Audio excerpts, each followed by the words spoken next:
وجب الشكر ما دعا لله داعي يا رسول الله مرحبا من ثنيات الوداعي من ثنيات الوداعي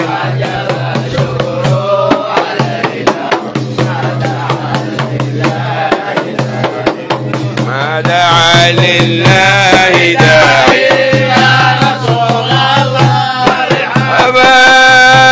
أشرق البدر علينا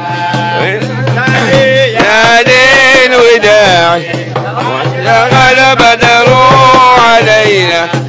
إنني يا دين وداعي وجب الشكر علينا ما دعا لله داعي ما دعا لله يا رسول الله بدروا علينا على بدروا علينا يا دي الوداعي وجب لله داعي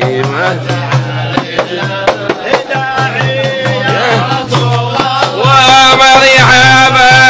أيها المبعوث فينا إذا بالأمر المطاع أيها المبعوث فينا جئت بالأمر جئت شربت المدينة مرحبا يا خير يا رسول الله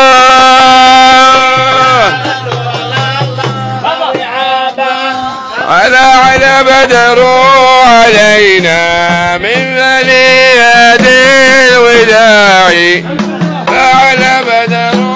علينا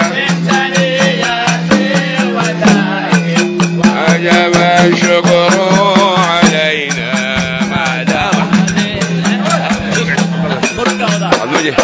لله داعي يا رسول ومرحبا يا حبيبي مكة غير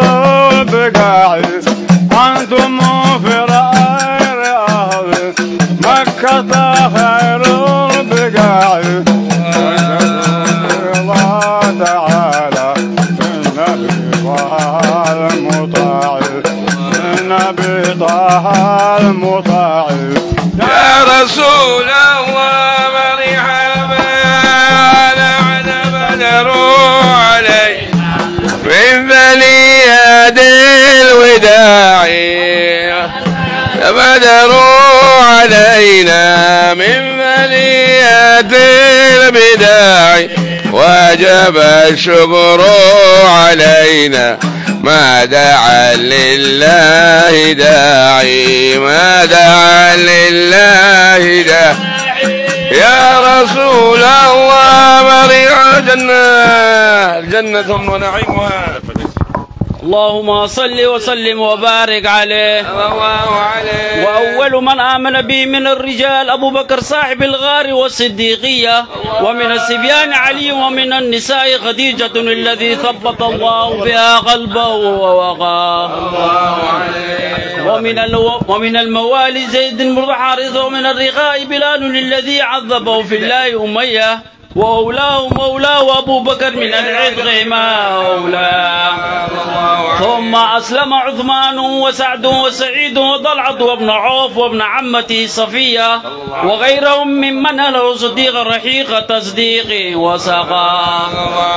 وما زالت عبادته صلى الله عليه وسلم وأصحابه المخفية حتى أنزلت عليه فاصدع بما تؤمر فجهر بدعاء خلقه إلى الله ولم يبعد منهم قومهم حتى عاب آلهتهم وما أمر برفع ما سوى الوحدانية فتجرؤوا على مبارزته بالعداوة وأذاه. واشتد على المسلمين البلاء فهاجروا في سنة 5 إلى ناحية النجاشية وحدب عليه عمه أبو طالب فهابه كل من القوم وتحامى وفرض عليه قيام بعض من الساعة الليلية ثم نسخ بقوله تعالى فاقرؤوا ما تيسر منه واقيموا الصلاة وفرض عليه ركعتان بالغداة وركعتان بالعشية ثم نسخ بالإجابة الصلوات الخمس في ليلة مسرى.